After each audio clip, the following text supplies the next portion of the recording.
En Bolivia, la prohibición de la tortura es un principio absoluto de acuerdo con nuestra Constitución y la normativa interna que tenemos.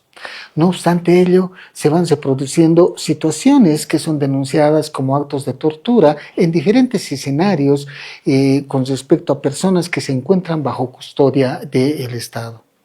Hoy estaremos hablando acerca del rol del Mecanismo Nacional de Prevención de la Tortura, de la Defensoría del Pueblo, en generar precisamente espacios de prevención para evitar situaciones de tortura. Bienvenidos al programa El Defensor con el Pueblo.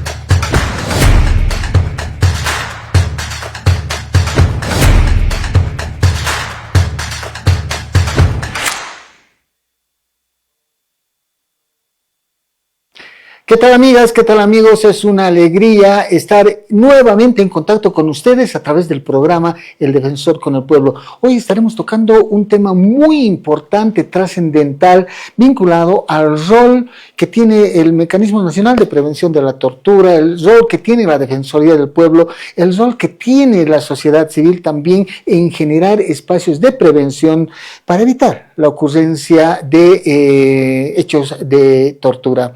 Violencia contra las personas privadas de libertad, personas que se encuentran bajo custodia del Estado. Para hoy tenemos la presencia en estudio de una persona muy importante que enseguida la vamos a presentar y el contacto virtual con otra que tiene también una alta incidencia, un alto conocimiento en la temática. Antes de ir a la parte del diálogo, vayamos al recuento de las actividades realizadas por la Defensoría del Pueblo en los últimos días. Síntesis semanal. En el marco de la primera visita carcelaria de la gestión, la Delegación Defensorial de Oruro desplegó mesas móviles de atención en los centros penitenciarios de San Pedro y La Merced. Esta intervención permitió recolectar quejas de manera directa y brindar orientación jurídica personalizada a las personas privadas de libertad. En el marco del Servicio al Pueblo, se realizaron acciones ante el conocimiento de que un grupo de personas integrantes de una OTP en el municipio de Concepción estaría intentando excluir del proyecto de vivienda social a una persona adulta mayor con afectaciones en su salud. Considerando la situación de vulnerabilidad del adulto mayor, se realizó la intervención ante la Agencia Estatal de Vivienda, a fin de que se tome en cuenta su condición jurídico-social y el estado de vulnerabilidad del peticionario. En La Paz, la Defensoría del Pueblo socializa el informe defensorial sobre la Ley 348 y coordina acciones para la revisión de casos. En la reunión se abordaron temas relacionados a la situación jurídica de privados de libertad y el estado de salud en el que se encuentran, además de solicitudes de seguimiento y análisis de procesos. En Yacuiba, la Defensoría del Pueblo precauteló la repatriación de mujeres víctimas de trata de personas. El operativo coordinado interinstitucionalmente permitió el retorno seguro de las afectadas. Defensoría del Pueblo pide informe por deficiencias en la atención a personas con discapacidad en el departamento de Chuquisaca. La Delegación Defensorial Departamental de Chuquisaca se encuentra en este momento realizando una verificación a los ambientes destinados al equipo de calificación dependiente del CEDES.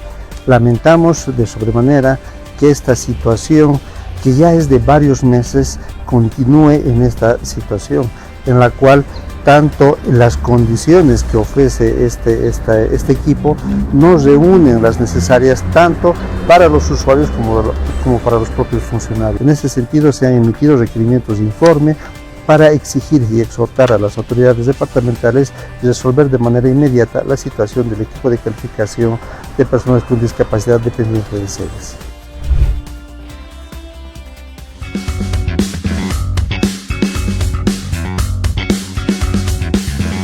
Ahora, Vamos al diálogo. Muy bien, retornamos a estudios. Vamos a iniciar ahora esta etapa del programa denominada Diálogo. Para eso estamos en presencia de Carla Achá, que es parte del Instituto de Terapia e Investigación sobre Secuelas de la Tortura y la Violencia del Estado, más conocido como ITI, así en forma resumida. Y pues ella tiene un amplísimo conocimiento sobre la temática, es encargada del área de formación del ITI y tiene un contacto permanente con diferentes actores sociales, pero también institucionales, que tienen que ver justamente con la custodia de personas bajo el poder del Estado en recintos justamente que se encuentran como dependencias del Estado. Carla, muchísimas gracias por estar presentes, compartir con la población estas reflexiones. Gracias por la invitación. Importante espacio para hablar de este tema que recientemente ha surgido, ¿no?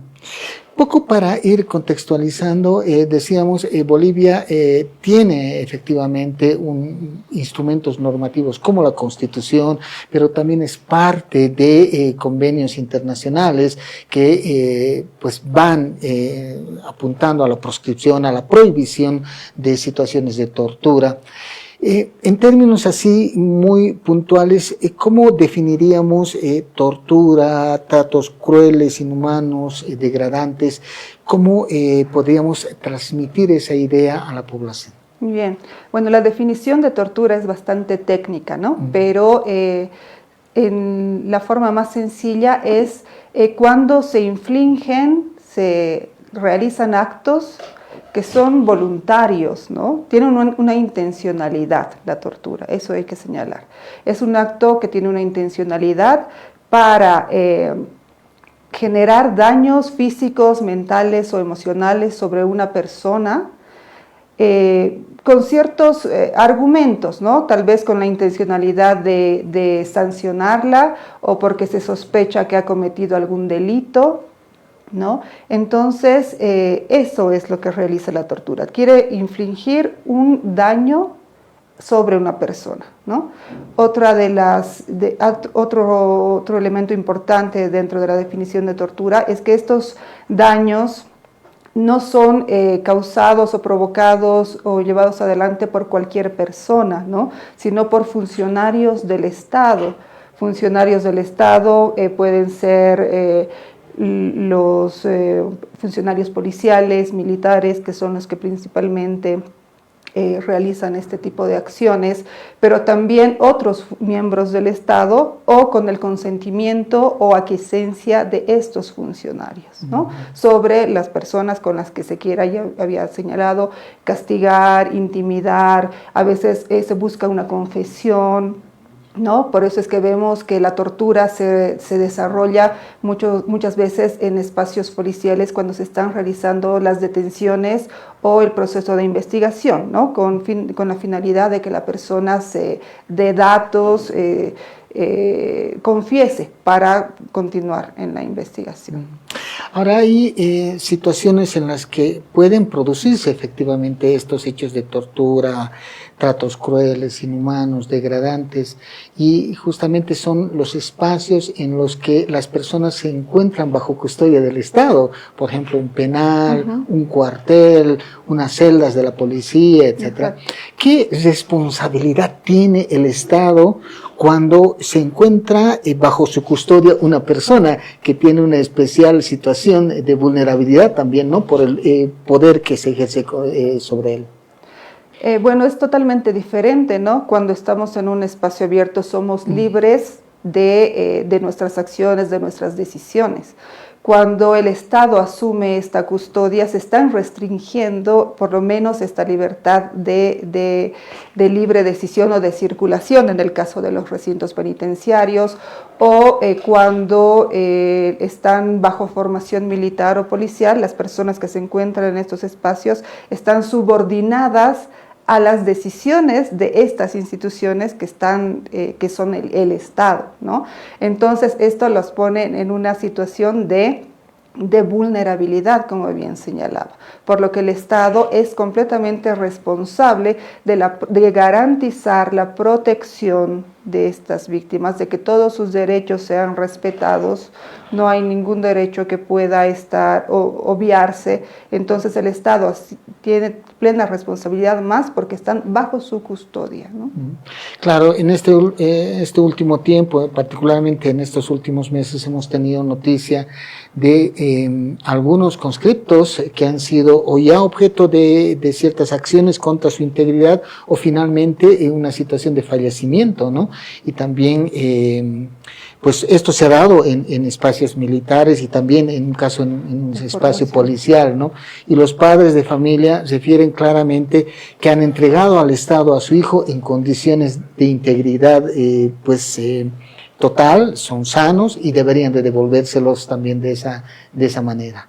En eso incide la responsabilidad del Estado. Claro.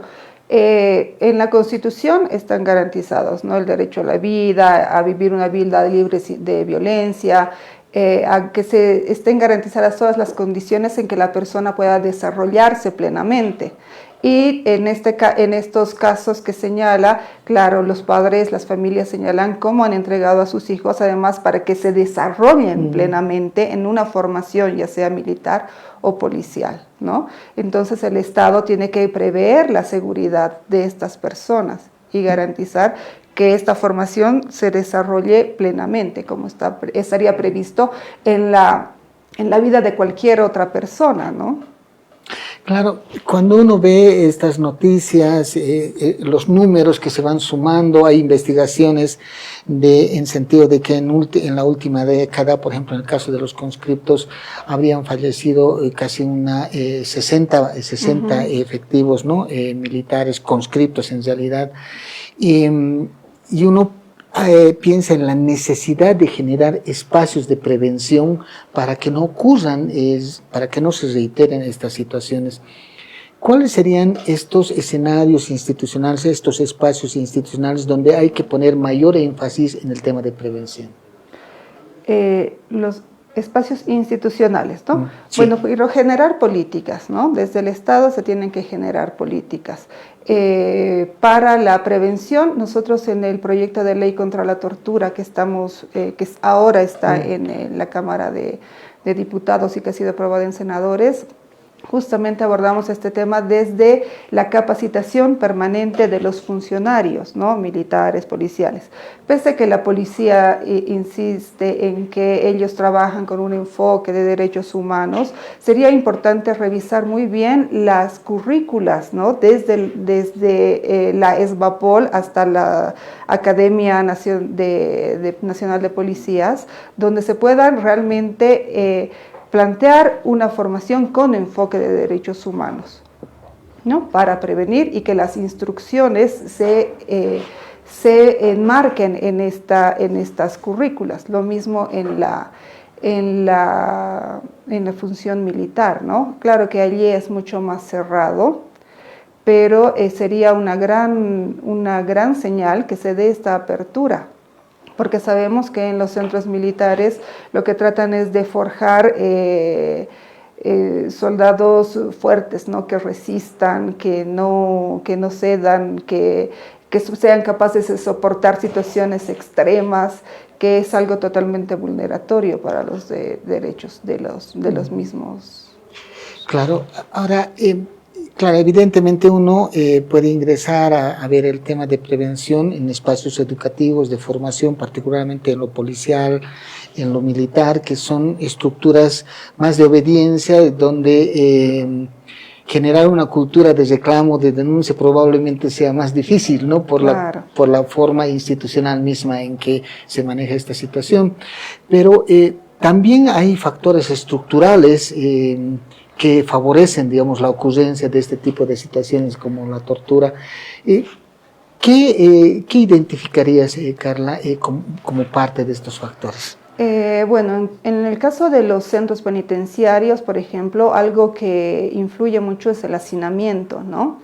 Y en el caso de los recintos militares es lo cerrado de esa estructura, por ejemplo, que no se puede acceder, ¿no? Que es algo que se desarrolla ahí entre las cuatro paredes y no se puede acceder a estos espacios. Por eso un paso importante que ha dado el Estado es justamente la creación del Mecanismo Nacional de Prevención, ¿no? Que le da la posibilidad de poder ingresar a estos espacios, visibilizar el trato que están recibiendo las personas que se encuentran en estos centros de custodia. Entonces, ese sí es un paso importante, ¿no? Que se haya la creación del Mecanismo Nacional de Prevención con el que ya contamos ahora y que sabemos que todavía continúa luchando para que recibir este reconocimiento y que no se le dificulte o no se le niegue el ingreso a estos espacios, ¿no? Estas visitas que tiene por mandato realizar el Mecanismo Nacional de Prevención son importantes también para la prevención de la tortura, porque eso permite a las personas también poder elevar quejas o que el mecanismo fiscalice las condiciones en que las personas allí se encuentran. Entonces es algo que sí es estructural, ¿no? Que puede apoyar a la prevención de la tortura. También están los procesos de investigación de estos hechos, ¿no? Que no ocurra, que no se den más casos de impunidad. Por ejemplo, en la jurisprudencia de la Corte Interamericana de Derechos Humanos señala esto, ¿no? Que todos los casos por muertes en recintos militares o policiales o en centros en custodia, en este caso tal vez en recintos militares, no se investiguen dentro del fuero militar, sino dentro de la vía ordinaria, que es lo que corresponde, ¿no? Porque ya hay antecedentes de que cuando se investigan en los fueros militares, entonces nadie es responsable, no son capaces de individualizar la culpa, no llegan a nada, ¿no? Entonces, otra de los puntos en los que hay que trabajar para cambiar estructuralmente esto es la investigación y luchar contra la impunidad, ¿no? Que se den responsables, que se encuentren a los responsables, porque eso permite, además de individualizar a los verdaderos responsables, poder atender la necesidad de justicia que buscan las familias de las personas que han fallecido en estas condiciones, ¿no? Sí, ahí coincido contigo, Carla, porque el tema de la función del MNP en su rol de visitas, ¿no es cierto?, es muy importante en la labor preventiva. Nosotros la anterior semana hemos tenido un incidente justamente en el aeropuerto de Virubiru, en Santa Cruz, porque se ha tenido a través del personal del MNP dificultades de ingreso al área de no admitidos, ¿no? Yeah. Y esto impide no solamente la funcionalidad de la institución, sino también el ejercicio de los derechos que toda persona tiene de contar con asistencia justamente de mecanismos, de instancias como esta que nosotros tenemos a través del MNP. Estamos en contacto también con Alison Fuentes, que ella es analista en derechos humanos, experta en atención psicosocial especializada. Muchísimas gracias por estar en contacto con nosotros, Alison.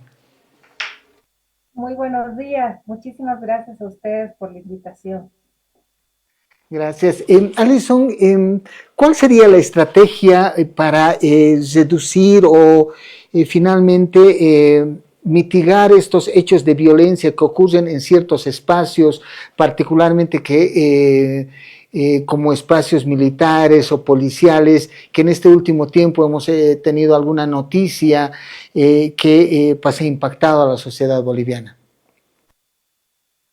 Bueno, lo primero, pensando como psicóloga, es la implementación de programas obligatorios de salud mental que contemplen evaluación psicológica periódica, ¿no? Sobre todo en los institutos de formación. Esta detección temprana del estrés y conductas agresivas, ¿no? Esta capacitación continua en regulación emocional, el manejo del estrés y resolución pacífica de conflictos, es necesaria porque el personal tiene una formación expuesta a altos niveles de presión, que sin un adecuado manejo de estas emociones pueden derivar en conductas agresivas, ¿no? Violentas. Una estrategia también necesaria, bueno, son los protocolos claros de prevención y sanción de abusos, que incluyan canales de denuncias confidenciales y protección a la víctima, ¿no? Esto hay en las Fuerzas Armadas y yo creo que también en la policía, ¿no? Pero deberían de ser más objetivos. La supervisión externa e independiente también que permita romper estas dinámicas esta dinámica, como decía la licenciada, de encubrimiento institucional, ¿no? Y lo que realizan ustedes, ¿no? De una manera externa, son como más o menos los veedores, los que pueden entrar a estos recintos militares y policiales para ver de una manera más directa si ha habido o hay alguna vulneración a los derechos humanos, ¿no? Obviamente, cuando yo que sepa y he tenido la experiencia de que cuando van a visitar estas instituciones, se tiene que manejar un protocolo, ¿no? Sobre todo en estas situaciones que son rígidas, y se tiene que respetar esto, ¿no? Tienen que, bueno, dar las partes correspondientes, los militares, para hacer entrar a las personas, pero sí sé que en muchos de los casos, en realidad en todos, se les ha abierto las puertas para poder ingresar, ¿no? Otra de las estrategias es lo que ustedes hacen, ¿no? Es la supervisión externa, independiente,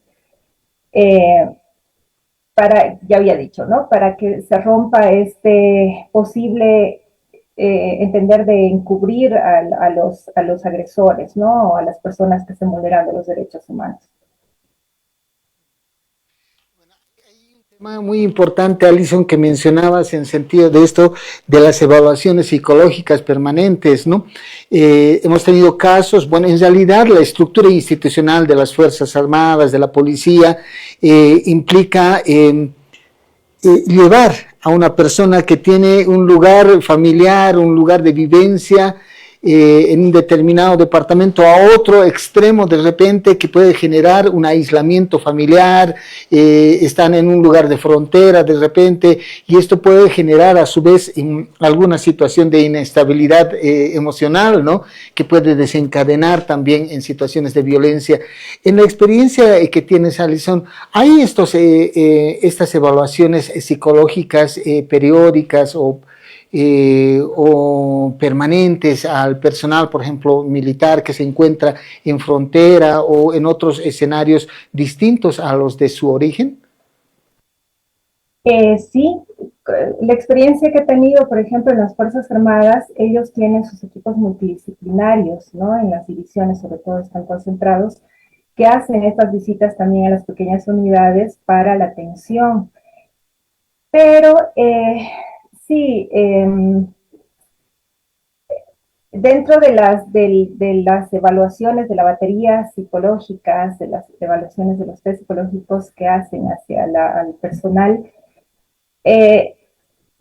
yo he visto que todavía falta un poco mejorar esta situación, porque el equipo, que debería ser también multidisciplinario, psicólogos, trabajadores sociales, la parte legal, hasta médica, debería trabajar en una batería exclusiva para el contexto militar. Por eso yo siempre hablaba sobre el tener conocimiento y especialización en psicología militar, porque un test de la persona bajo la lluvia no se lo va a tomar, no va a ser la misma función que tenga para una persona civil como para una que constantemente está bajo estrés, bajo una formación además de combatiente, ¿no? Los militares son militares porque se preparan para la guerra, ¿no? Son combatientes, y desde ahí, desde ese contexto, hay que pensar desde dónde leerlos a ellos, ¿no? Entonces esto es muy importante. Ahora, desde el enfoque psicológico, una de las estrategias más importantes es tener este entrenamiento de regulación emocional y manejo del estrés, que es clave, ¿no? Ya que el personal de estos contextos, como decía, opera bajo total presión, más los que vienen de estos cursos especializados de Cóndores, de Sanandita, ¿no? Entonces, tiene que ser recurrente este apoyo psicológico, dependiendo de hasta de estos movimientos que usted dice, ¿no? Que son los cambios de destinos a fronteras, que los llevan, que tiene que moverse, hasta tiene que pensarse en un entorno familiar que hay detrás, y todo lo que influye todo esto en los aspectos psicológicos, ¿no? De la persona. Entonces, estos programas que se tendrían que trabajar dentro de las instituciones militares tendrían que ir enfocadas a eso, ¿no? Al trabajar el autocontrol, al trabajar la tolerancia a la frustración, a la toma de decisiones bajo presión, ¿no? Que ha demostrado que reduce en un gran porcentaje las conductas de agresividad. Perfecto. Vamos a continuar sobre el tema. Me interesa muchísimo la estructura institucional, militar, policial también. Pero antes, vámonos a una nota desde Cochabamba. La delegación de Cochabamba pues nos va a comentar acerca de las acciones de prevención que se realizan desde ese distrito. Adelante, por favor. En el marco de su mandato constitucional de promoción y cumplimiento de los derechos humanos, la Defensoría del Pueblo, en su rol como Mecanismo Nacional de Prevención de la Tortura, realiza actividades en el departamento de Cochabamba a fin de precautelar los derechos humanos. Como Mecanismo Nacional de Prevención de la Tortura, desde la Delegación Defensorial Departamental de Cochabamba, hemos realizado diferentes actividades preventivas dirigidas hacia unidades militares, personal policial, también a centros de detención de personas privadas de libertad. Dentro de esa dinámica se han realizado un aproximado de 10 talleres, ¿no?, a unidades militares, a funcionarios policiales. También en la región del Trópico se han realizado talleres de prevención de la tortura, tratos crueles e inhumanos a regimientos militares en Villa Tunari, en Colomi, en Entre Ríos. También en el departamento, en la ciudad de Cochabamba, hemos tenido talleres de fortalecimiento en coordinación con la Dirección Departamental de Derechos Humanos de la Policía Boliviana, dirigidos al personal policial. También se han hecho diferentes visitas, un aproximado de 5 visitas temáticas a lugares de privación de libertad para verificar las condiciones de las celdas de aislamiento, también para verificar centros de reintegración social para adolescentes con responsabilidad penal. Esto con una mirada de prevención de la tortura, tratos crueles e inhumanos, y también poder detectar alguna situación de vulneración que requiera de manera inmediata la intervención del Mecanismo Nacional de Prevención de la Tortura para que estas situaciones que se pudieran presentar también cesen de manera inmediata. La Dirección Departamental de Derechos Humanos de la Policía Boliviana del Comando Departamental de Cochabamba viene realizando actividades coordinadas con diversas instituciones públicas y privadas, realizando actividades de capacitación sobre la materia transversal como es la de derechos humanos, y es justamente así que venimos trabajando ya desde la anterior gestión con la Defensoría del Pueblo a través de reuniones de coordinación para continuar con esta importante labor de capacitar a los funcionarios encargados de hacer cumplir la ley respecto a los derechos, al respeto, protección, defensa y promoción de los derechos humanos en el cumplimiento de sus funciones. Un agradecimiento por esa excelente labor que está desarrollando. Las capacitaciones virtuales asincrónicas entendemos que es una idea que nace justamente de ese trabajo incansable y con bastante iniciativa de nuestro defensor del pueblo. Un saludo desde la ciudad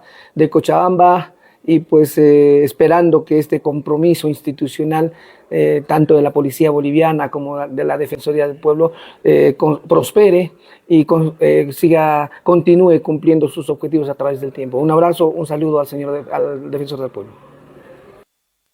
Muy bien, importante el informe, el reporte desde Cochabamba con las diferentes acciones que se realizan a partir de la delegación. Carla, ¿por qué no se denuncia generalmente estos hechos de violencia y por qué son muy pocos los casos también que han culminado en procesos con sentencia? Básicamente ninguno, ¿no? ¿Cómo ves tú este fenómeno que justamente está destinado a tener una labor de prevención a través del cierre de esa brecha de impunidad? Bueno, a diferencia de lo que muchas personas creen, a veces cuando se realizan denuncias, no es fácil hacer denuncias, ¿no? Especialmente por tortura, porque la persona queda realmente muy, muy dañada, y poder decidir y tomar la fuerza para poder denunciar es un paso que se da muchas veces después de un proceso, ¿no? Terapéutico, psicológico, de acompañamiento, del propio fortalecimiento de la persona. Entonces, muchas veces no se dan inmediatamente los casos de denuncia de tortura. ¿Por qué? Porque también es enfrentarse a un sistema judicial que niega estos hechos, ¿no?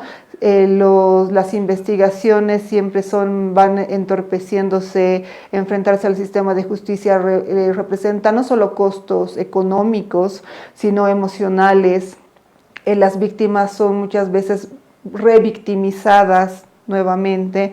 Entonces, no es fácil poder entrar a este sistema judicial en la búsqueda de justicia. Nosotros hemos atendido un caso, justamente el caso del subteniente Poma, claro, ¿no?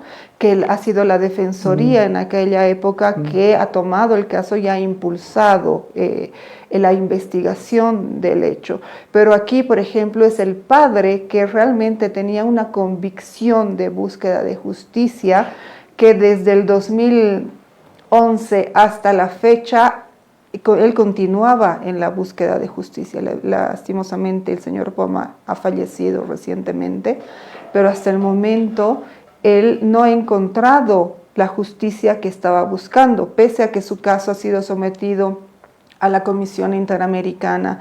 En la Comisión Interamericana ha sido revisado y estaba en arbitraje, creo que es con la Procuraduría General del Estado. Entonces, hasta el último tiempo él estaba en esta búsqueda de justicia con la Procuraduría, ¿no? Y no lo ha logrado. Entonces, imagínense todo el tiempo que es estar en la justicia nacional, ¿no? Tratando de que los casos avancen, de que sigan. Cuando no se encuentra nada, en muchos de los casos quedan en nada. Entonces, cuando ya han terminado con todo el trámite a nivel nacional, pueden acceder a instancias internacionales, y esto representa otro tiempo también, ¿no? Otros 5, 10 años o más, para que puedan tener alguna sentencia si es que llegan a la Corte Interamericana. Entonces es un desgaste realmente que, más allá de lo económico que representa, es algo significativo, es el emocional, ¿no? Y justamente ahí viene la otra pregunta, Carla. ¿Cuál es el impacto que estos hechos de violencia provocan en la familia de las víctimas, ¿no? Y también la confianza o desconfianza que se va construyendo en torno a las instituciones, ¿no?, que están destinadas a resolver estos temas? Es que justamente es eso. En este caso, en este ejemplo que le doy de la familia del subteniente Poma, por ejemplo, el papá ha luchado, e incluso hasta tal vez en algunos momentos en contra de la propia familia, ¿no? Porque es tan desgastante que dicen, ya, lo dejemos aquí, ya no más, ¿no? Dejemos esto en paz. Pero hay una necesidad de encontrar esta justicia que se le ha negado. Entonces él insistía. Entonces, en muchos casos puede haber estos conflictos familiares. Las personas que nosotros hemos visto que denuncian tortura o que han intentado denunciar tortura, son expuestas también a los malos abogados, ¿no?, que se aprovechan de esta situación. Entonces cobran montos elevadísimos y luego nunca hay nada. Las familias se endeudan para poder llevar adelante los procesos, entran en conflictos internos a nivel familiar. Entonces realmente se afecta todo el círculo, ¿no?, familiar. Y en otros casos hasta pueden dedicarse tanto que dejan el trabajo. Entonces afecta también erosionan todo el tejido social de la familia, de la persona, de la víctima. Sí, es muy importante reconocer también esa dimensión, ¿no?, de afectación, que no solamente va sobre la víctima en sí misma, sino sobre el entorno familiar, ¿no?, que se va dando. Volviendo con Alison, Alison, ¿Qué impacto tiene el tema de la jerarquía, la disciplina, la obediencia al interior de instituciones como la militar para generar este espacio de normalización de la violencia al interior, reitero, de estas instituciones? A ver, es un impacto muy grande, ¿no? Los factores, primero hay principios en estas instituciones fundamentales, ¿no? Propias de su institución, que son los factores de jerarquía, disciplina y obediencia, eh, que obviamente son pilares fundamentales de las instituciones militares, tanto como policiales, ¿no? Sin embargo, cuando no están correctamente reguladas, pueden influir directamente en la normalización de prácticas violentas, ¿no? La ley orgánica de las Fuerzas Armadas, la 1405, establece los límites legales del ejercicio del poder militar, ¿no? Garantizando que la disciplina se ejerza dentro del respeto de la Constitución y a los derechos humanos. Desde el marco normativo, la Constitución del Estado establece que ninguna forma de disciplina debería vulnerar la dignidad humana, ¿no?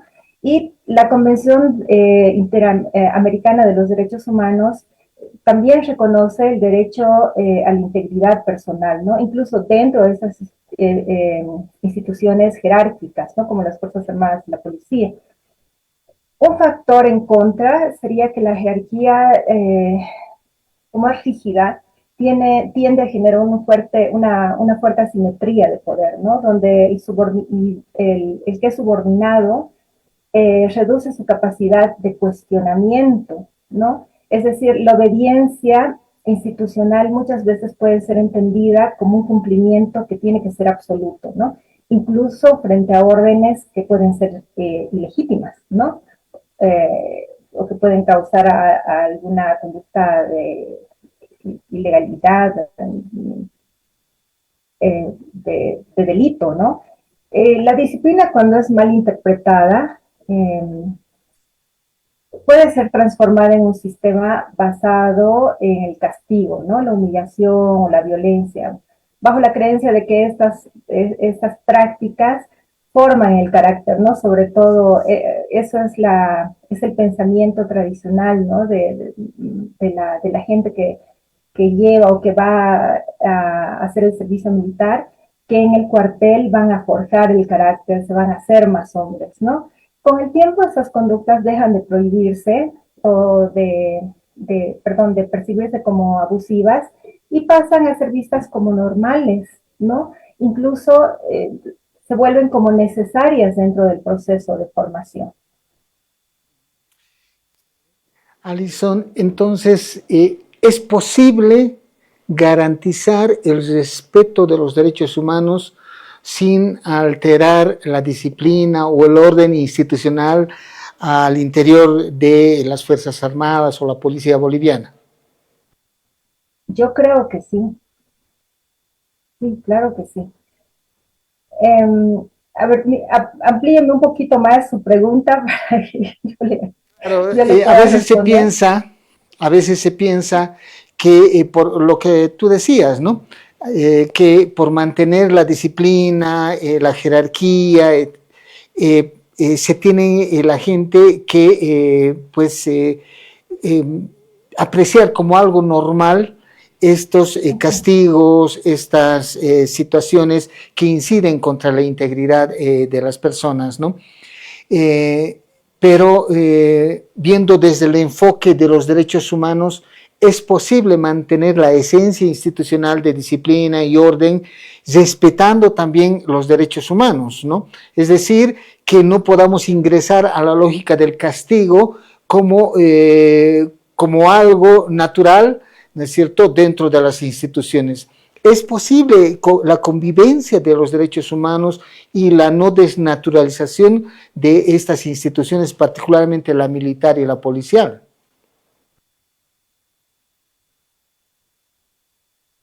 ¿Cómo ve usted, Alison, desde la experiencia que tiene? ¿Tiene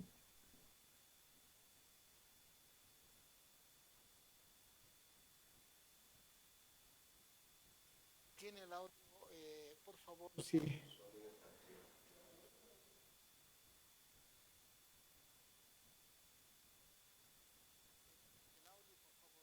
Ya, volvamos a estudios mientras vemos el ámbito, arreglamos el ámbito técnico. Carla, volviendo un poco al tema de la violencia, ¿qué medidas serían efectivas para prevenir la tortura? Hemos identificado algunos temas estructurales, algunos temas que favorecen la violencia en ciertos entornos institucionales.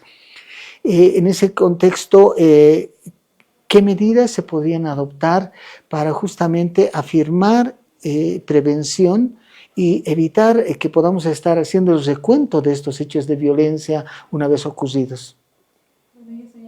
Esto de las visitas periódicas, ¿no? O de tener, ¿no? Porque estas instituciones siempre brindan la posibilidad de ser vistas, ¿no? Revisadas, por ejemplo, como el mecanismo.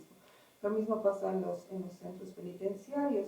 Cuando hay instituciones que están presentes ahí, que denuncian o que visibilizan las situaciones de vulneraciones, yo creo que esto aporta, ¿no? A que se prevengan estos hechos. En el ITI, por ejemplo, siempre hemos tenido una política de denuncia de los hechos de tortura y de violaciones a los derechos humanos, pese a que nos ha traído dificultades a la hora del relacionamiento con las instituciones, con estas instituciones, pero eso ha ayudado a que también estos hechos puedan limitarse, tal vez lo podríamos decir así, ¿no? Lo mismo lo que realiza el mecanismo con los informes regulares que va presentando, visibilizar esta situación, que no son hechos aislados, ¿no? Muchas veces los quieren hacer ver así, como que son hechos aislados, pero no son, se constituyen en prácticas justamente contra las que hay que trabajar. Y desde la perspectiva de sociedad civil, Carla, ¿cómo se puede incidir en la mirada de prevención? Desde la perspectiva de la sociedad civil, siempre se trata de aportar a las falencias que tiene el Estado, ¿no? Al final esa ha sido la función de las organizaciones de la sociedad civil, tratar de apuntalar las deficiencias que el Estado, los aspectos en los que el Estado no puede influir, no puede incidir, por ejemplo, en las capacitaciones hacia los funcionarios de los recintos policiales o recintos penitenciarios, ¿no? En los recintos militares no tanto, siempre son más cerrados. Solo una vez hemos recibido nosotras, o un par de veces, solicitudes de recinto del Ministerio de Defensa para capacitar a funcionarios militares, ¿no? Después sí hay más apertura desde otros espacios del Estado.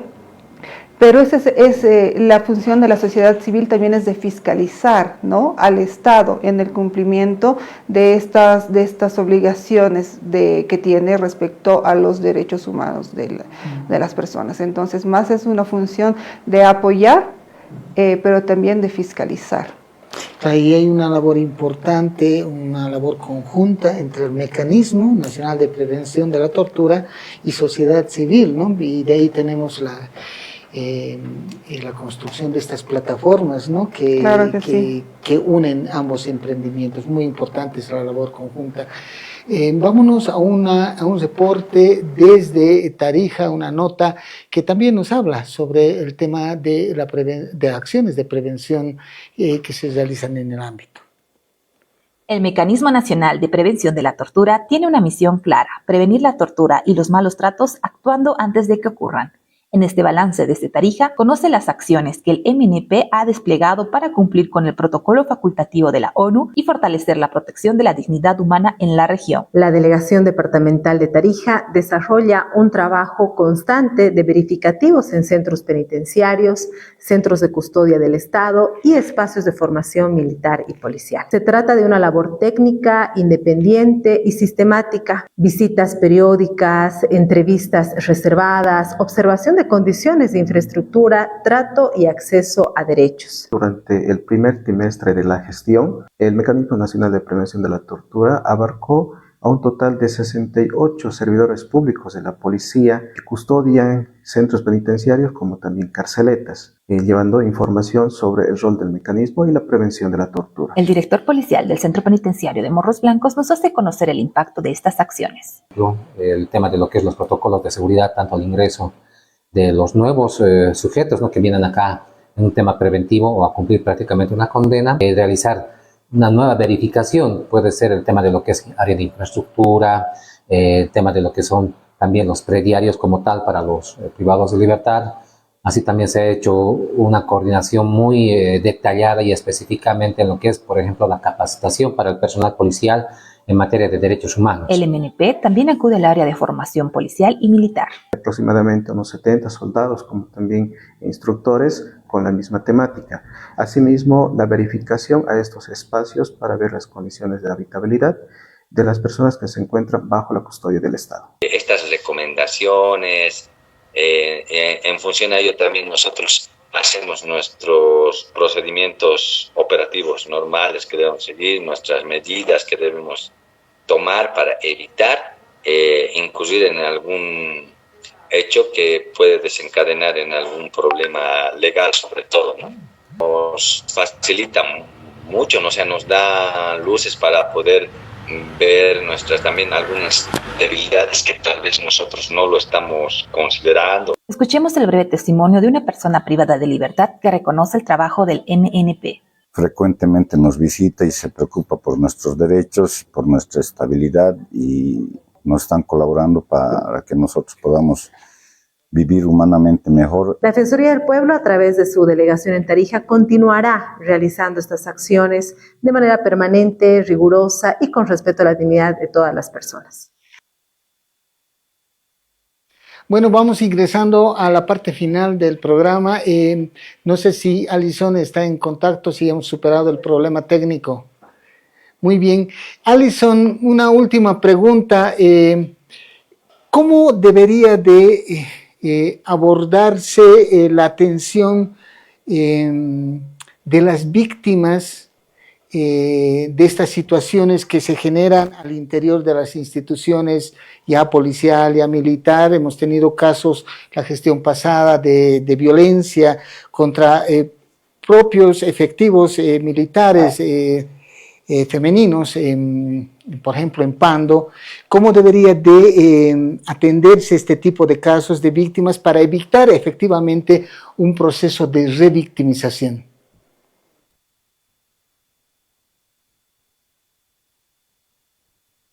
Audio, por favor. Hola. Ahora sí. Hola, ¿me escucha? Sí, perfecto. Ya, por favor, repítame la pregunta porque no sé qué pasa con los audífonos que he escuchado entrecortado. Mil disculpas. No, le decíamos cómo se debería de tratar, cuál es el tratamiento que debería de aplicarse a las víctimas que son parte de estos entornos ya militares, ya policiales, para evitar justamente una situación de revictimización. Bueno, lo primero, siempre es fundamental cuidar a la persona afectada, ¿no? Y que vuelva a experimentar un daño psicológico a través de tal vez prácticas institucionales inadecuadas, como interrogatorios reiterados, ¿no? Exposiciones innecesarias o cuestionamientos de su mismo testimonio. Desde el enfoque psicológico, la atención a la víctima debería ser, ¿no?, obviamente brindada por profesionales capacitados. Esto con la finalidad de estabilizar a la víctima y reducir ese impacto, ¿no?, del trauma que le ha podido generar. Una escucha activa y validación, evitando cualquier forma de culpabilización o minimización del hecho. La evaluación psicológica especializada, ¿no?, dentro de las baterías adecuadas que permitan determinar el nivel de afectación y la necesidad de intervención, ¿no? Ahora, estos, tanto en el plano psicológico, ¿no?, y en el plano institucional, también se deben de considerar condiciones seguras, ¿no?, a la víctima.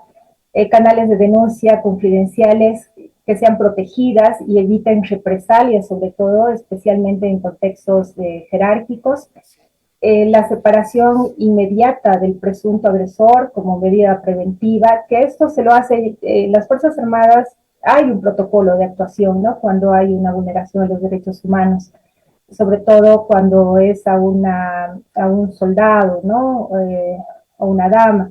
Entonces esta separación es inmediata, ¿no? Y también el acompañamiento legal y psicológico continuo durante todo este proceso, ¿no?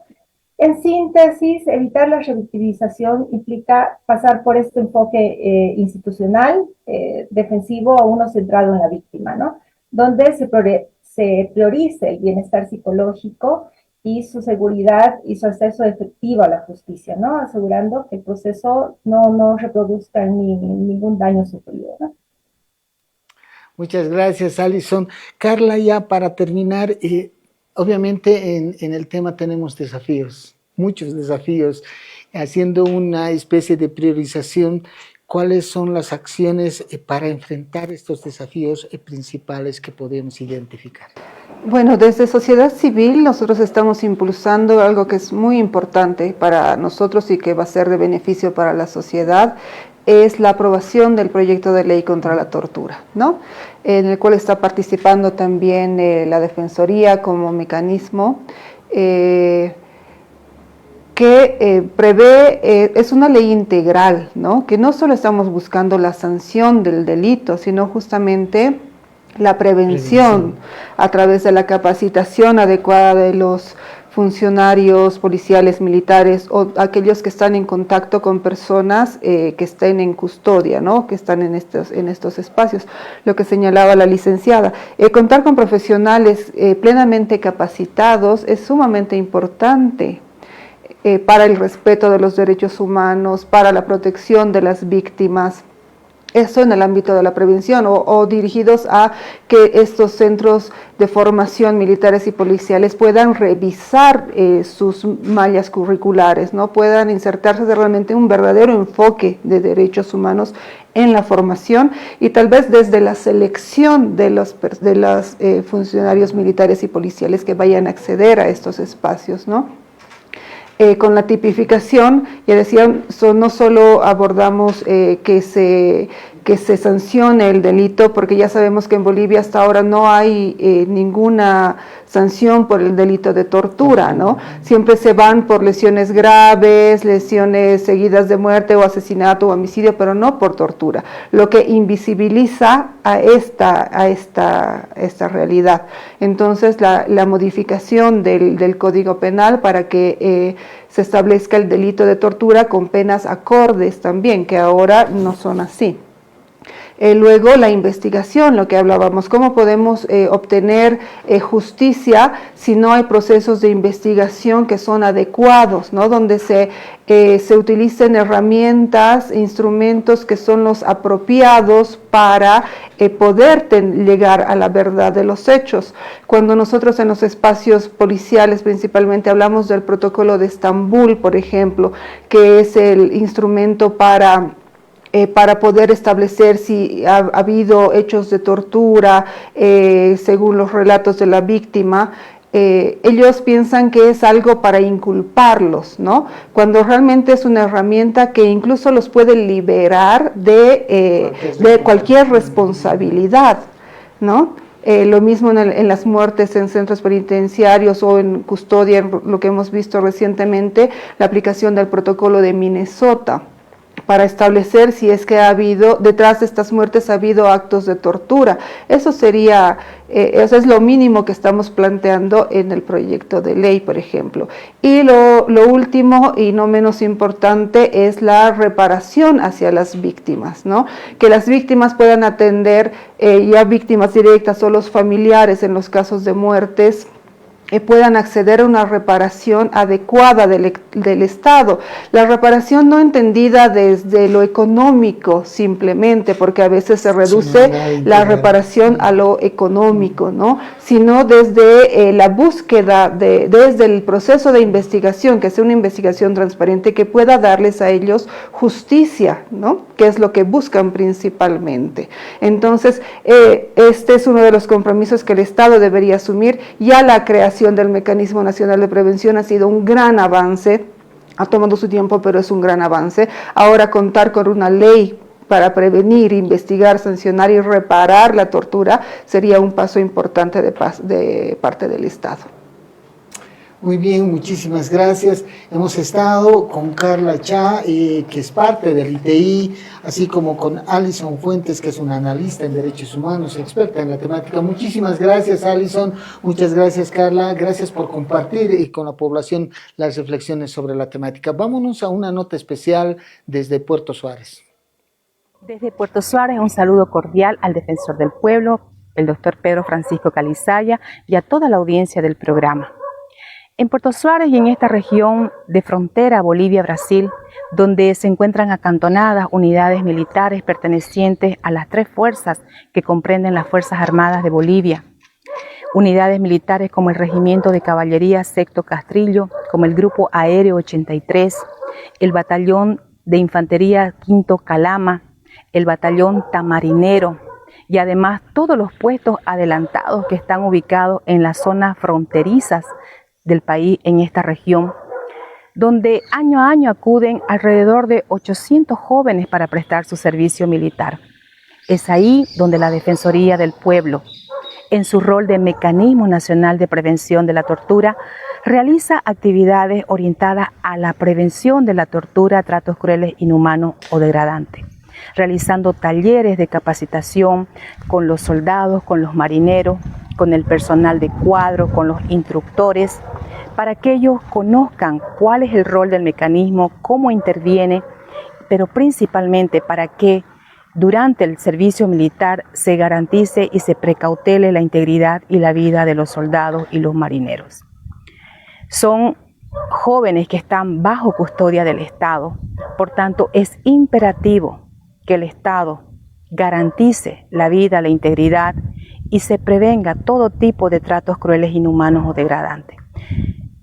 Es así que la Unidad de Coordinación Regional Puerto Suárez continuará realizando estas actividades, continuará cumpliendo el mandato del Mecanismo Nacional de Prevención de la Tortura a través de las acciones de capacitación orientadas a la prevención, pero también a través de las visitas no anunciadas que se realizan a las diferentes unidades militares. De esta manera, creemos firmemente de que a través de las acciones preventivas es posible Bolivia libre de tortura. Porque todas y todos somos defensores del pueblo. Contáctanos a las líneas gratuitas 810-8004 o al WhatsApp 720-0667. Defensoría del Pueblo de Bolivia.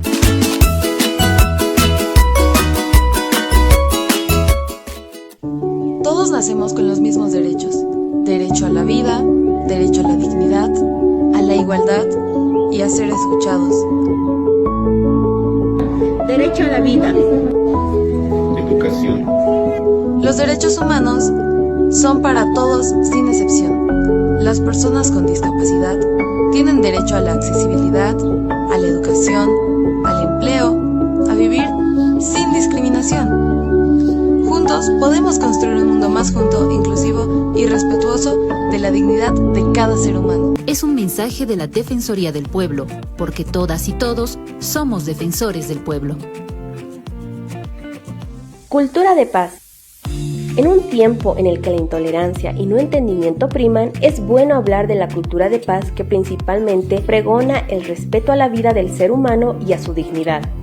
La cultura de paz pone en un plano superior el ejercicio y defensa de los derechos humanos y rechaza la violencia en todas sus formas. Es un mensaje de la Defensoría del Pueblo, porque todas y todos somos defensores del pueblo. A ver, cállate un rato. ¿Cómo chola estás gritando? ¿Has visto a don Martín cómo se define ese cojo? Esa minita está para la de su cara, viejo, pero con una bolsa pasa. Ingrid, aprende a manejar, volvé a tu pueblo. Estamos buscando para este trabajo a una persona con buena presencia como requisito. No puedo creer que estés llorando por ese feo de mierda. A ver, mírate y míralo.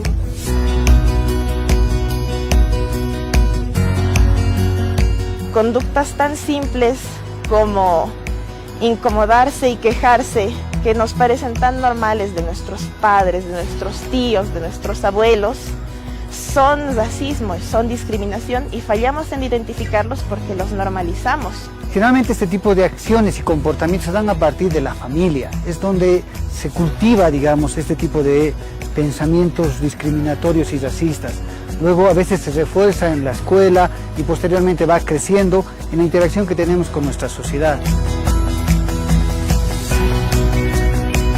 Es un mensaje de la Defensoría del Pueblo, porque todas y todos somos defensores del pueblo. Muy bien, volvemos a la parte final del programa. Quiero agradecer profundamente a toda la gente que nos ha escrito a la línea de WhatsApp 720-06607 y se ha comunicado también a la línea gratuita 810-8004.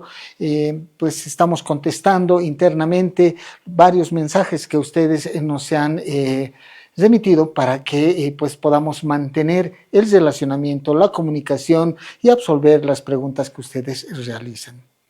Este programa ha sido muy importante, como habíamos indicado al inicio. La Constitución Política del Estado de Bolivia prohíbe toda situación de tortura como un principio absoluto, a lo cual se suma la ratificación de Bolivia de varios convenios que tienen que ver con la lucha contra la tortura. No obstante, en la realidad se van reproduciendo situaciones que lastiman efectivamente la sensibilidad de toda la sociedad a través de la ocurrencia de hechos de violencia, particularmente en espacios militares, policiales, que en este último tiempo, reitero, se han ido reproduciendo. Esto afirma la necesidad de no solamente generar una investigación o una responsabilidad por parte de los actores que hubiesen sido partícipes de estos hechos de violencia, sino la necesidad de generar un espacio efectivo de prevención a través de afirmar las funciones que tienen las instituciones para evitar la ocurrencia de estos hechos. Acciones como las verificaciones en centros de custodia del Estado, centros militares, centros penitenciarios u otros centros donde las personas se encuentran bajo la custodia del Estado son muy importantes. Acciones de sensibilización, de formación a los funcionarios públicos, particularmente aquellos que se encuentran a cargo de personas bajo su custodia, es muy importante. Situaciones como la investigación y sanción para evitar y cerrar las brechas de impunidad también son importantes, y situaciones de generar normativa interna como los protocolos de actuación para la investigación en cada uno de estos casos también son importantes.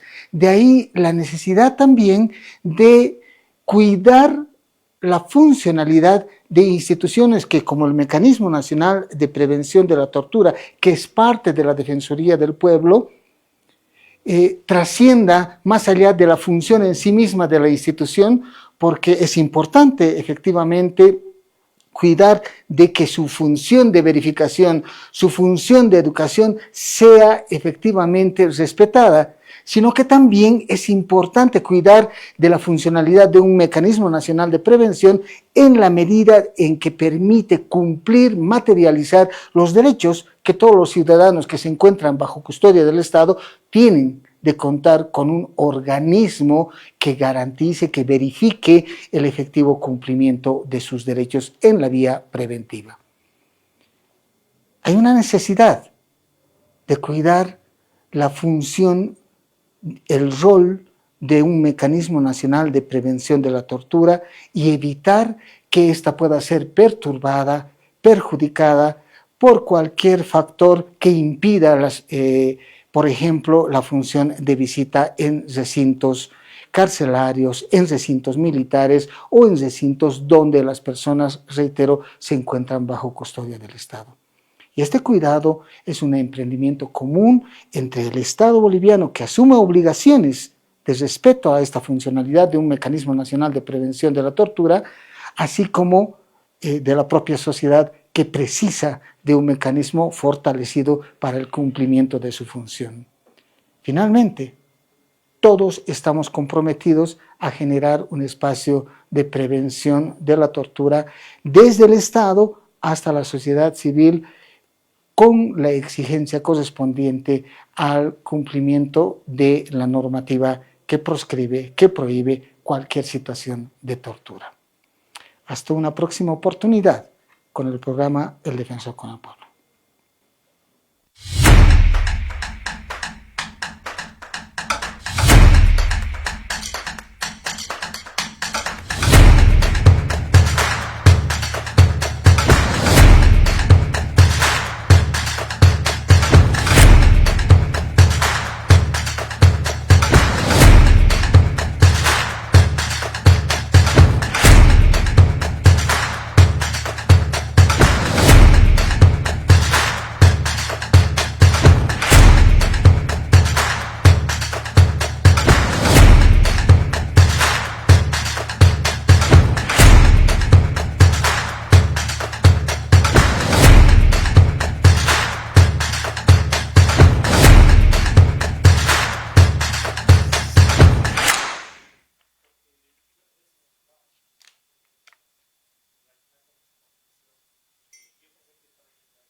Sí, podría haber sido. Sí.